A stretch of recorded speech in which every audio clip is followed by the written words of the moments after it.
Hello viewers, আসসালামু আলাইকুম। কেমন আছেন সবাই? আজকে আনকমন একটি খাবার শেয়ার করতে যাচ্ছি আপনাদের সাথে। এটা হচ্ছে ঝিনুক। তো এই খাবারের টেস্ট মূলত আসে এই যে এইখানে এরা যে মশলাটা তৈরি করেছে, এটা হচ্ছে পুরো একটা রসুন, তারপরে কাঁচামরিচের যে লাল মরিচটা এটা, আর হচ্ছে সরিষার তেল অথবা সয়াবিন তেল হইতে পারে। এই হচ্ছে মেন মশলা, সাথে লবণ টবণ মিক্স করা থাকে। তো এই মশলাটাই হচ্ছে মূলত এই ঝিনুকের মানে মেন টেস্টটা দেয়। ঠিক আছে, খাবারের সময় আপনি ঝিনুকের ওইরকম কোনো ফ্লেভার বা কোনো কিছু পাবেন না, কাঁচা বা কোনো কিছুই না। এই মশলাটা খুবই স্ট্রং, বিশেষ করে একটা রসুনের ফ্লেভারটাই পাবেন মূলত। এই হচ্ছে অবস্থা। আর উনি এখানে এরকম স্ট্রিট ফুডের মতো বিক্রি করতেছে, কোনো দোকান না।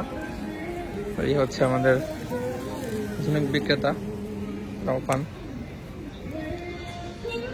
আর এই পাশে এরা হচ্ছে যারা বসে খায়, খাওয়ার জন্য পাশে কিছু চেয়ার টেবিলের ব্যবস্থা করা আছে। এটা হচ্ছে একটা বাজারের মধ্যে। আমি বাসায় যাওয়ার সময় যে সাইকেলটা রেখে এখানে ছোট্ট একটা ভিডিও নিচ্ছি। আমি দুইটা বড় ঝিনুকও নিলাম ট্রাই করার জন্য আজকে। ছোটগুলো আসলে মুখে দিলে অল্প একটু থাকে, তো জাস্ট টেস্টের জন্য নিয়েছিলাম। তো টেস্ট খুবই ভালো লাগছে আমার কাছে, এই জন্য বড়গুলো নিলাম, যে মুখে নিলে যেন বোঝা যায়।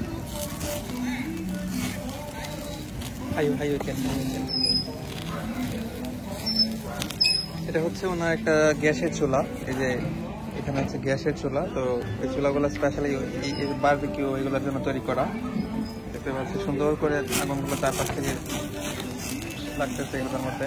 এর পাশে আগুনগুলো বন্ধ করা। এবার আপনাদের ঝিনুকের দামগুলো সম্পর্কে জানিয়ে দিচ্ছি।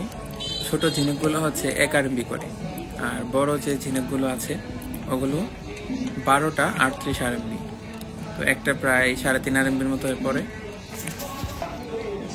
আসলে ঝিনুক আজকে আমার দ্বিতীয় দিন ট্রাই করা। আগে একবার ট্রাই করেছিলাম কোন দিন থাকবে। এটা দেখে যতটা উইয়ার্ড লাগে অনেক সময়, আসলে খেতে কিন্তু এরকম না। আমার কাছে অনেকটা গরু বা খাসির মস্তক খেলে যেরকম লাগে অনেকটা ওইরকম লেগেছে। আসলে অন্যদের কাছে কেমন লাগে জানি না, কেউ খেয়ে থাকলে জানাবেন।